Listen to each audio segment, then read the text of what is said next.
So I think it's been about 2 months, maybe 2.5 months now since I've been living in Tokyo. I already established before I moved here that I was probably going to put my vegetarianism on hold in the year that I was here, because I'm aware that it's very difficult to be vegetarian in Japan. I wanted to get back into my fitness, so I knew I would need more protein. And I know that Japan doesn't have corn, so there's no substitutes, there's no sausages, mince. I can't just eat what I would normally eat at home. So I thought it would be better to give up the vegetarianism for a year than to like starve and not be healthy with working out. So I've been doing that. My university's cafeteria here doesn't really have vegetarian food anyway. Every few days it'll have the vegetarian option, but it's usually something small and not to my taste. And if you go out and eat in any restaurants, you almost don't have any vegetarian option at all, except if you just eat rice. So at the beginning I wasn't really cooking that much anyway, I was just eating at the cafeteria with my friends in between classes. But then I started wanting to save money, so I started cooking more. But I actually found that the meat here was quite expensive anyway, so if I bought the budget meat, I could feel like the pain of trying to digest this meat. My body was just not having it. It just doesn't really want the cheap meat, and I can't afford to buy the expensive meat. So I'm going to try and get my fitness completely back on track, and I'm going to try all this whilst being on a budget and whilst trying to be vegetarian. So I'm going to take this camera with me whenever I go out shopping or to restaurants, so that I can show anyone else who might be in a similar situation where it might be best to buy, or any recipes that can be made from things found in Tokyo. I'm doing the 30-day shred by Gillian Michaels. I have done it before, and I would definitely recommend it if anyone's looking for anything that's high intensity but not too much time taking, because it's only about 25 minutes a day, including warming up and cooling down, and the results I've had have always been noticeable. So I went on my first vegetarian shop today. I wanted to compare some of the prices, so I did go to more than one shop.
So that's a total of £48.24. It's not quite the budget shop that I would be used to in England. I asked my dad when he was going shopping to have a look at some of the items so I could make an estimate of how much it would cost him if I was in England, just for comparison.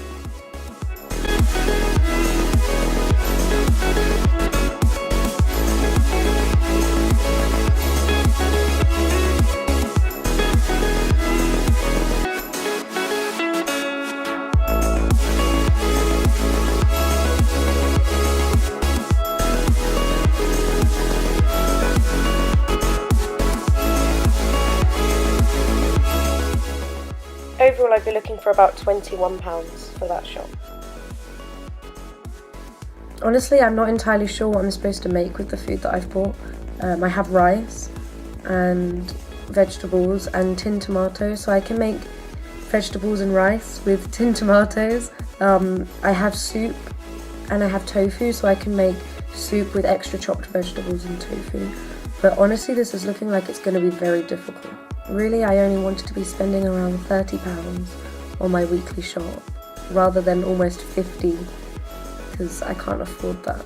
So I'm going to see how it goes, see if I can find other places and loopholes that will make this challenge a little bit easier.